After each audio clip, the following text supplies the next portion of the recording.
I want to continue talking about verbs and the information that they can carry. We've talked about person and number and how many languages, present and past, have used some sort of inflection to put that information into the actual word that is the verb, using the root, keeping the root the same, but changing the ending and also adding maybe sometimes things to the beginning of the word. They can move that word through different versions, and in that way, by one word, through a slightly different spelling, indicate a different person or a different number.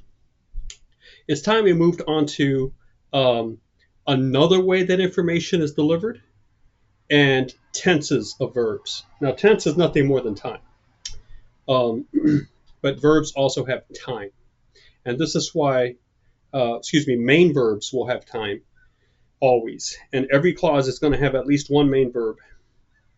And that links up to the subject. So every clause is going to have a word that is sort of designed to be the word that carries the time information for that historic happening that has a truth value, which is the kernel of a clause, the essence of a clause.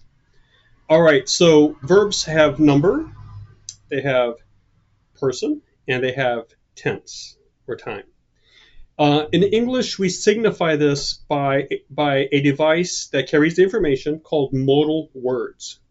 So let's add this as a third way that languages can provide information about the historic happening that is at the heart of a clause, right?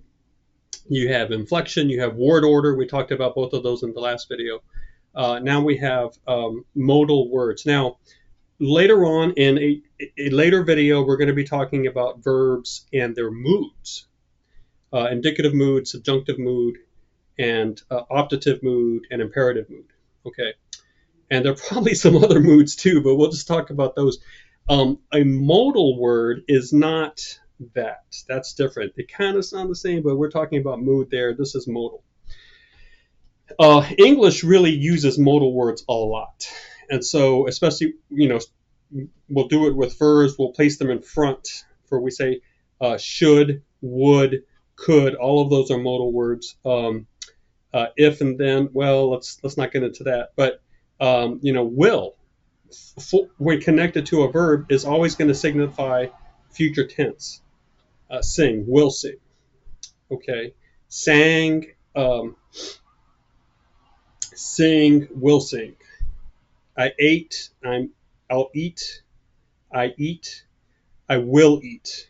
So when we want to indicate future tense, we will put in the modal word will. Okay. And have, the word have, is also a very big modal word for us when it comes to verbs that are acting in sort of with a, well, we'll get to these in a little bit. These are called the perfect verbs. Like I have eaten. I had eaten already before she arrived. I will have eaten by the time the storm is over, or whatever, So have is also a very important modal word for us. Okay. And it's really those three ways that languages code the verb to carry all that information in terms of person, number, and now we're talking about tense, inflection, word order, and also modal words. English, very much so, modern English, very much so involved with word order and modal words. Okay, let's talk about tense. This is going to be a quick review of something you've known since you were 2, and that's the simple tense of a verb, which is your past, present, or future. Okay, so I think we all are familiar with this. You can take just a main verb like paint, and you can put it in the past. I painted, or the company painted the road or the building. The company paints the building, that's present, and then the company will paint the building, that's future. All right. So now being able to move the verb or the collection of words through time like that will allow you to identify the verb, because the verb will sometimes uh, shift in spelling. Like maybe it'll take a suffix ed, paint ed. They painted the building to show you the past tense. Maybe it'll just stand alone by itself. They paint the building. And maybe it'll take the modal word will for the future. They will paint the building. Then as soon as you find the verb, you can ask who or what paint, and you get the company or they, whichever version of words we were using.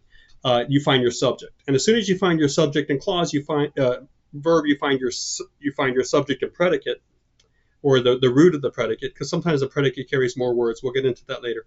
But you find the simple clause. Okay, so we've talked about just simply moving the collection of words you have through time, and we're talking about simple past, simple present, simple future. And when I say simple, what I mean by that is we're really just looking at one event in isolation. Okay, the event of painting. I painted the sign yesterday. I paint it now. I will paint it.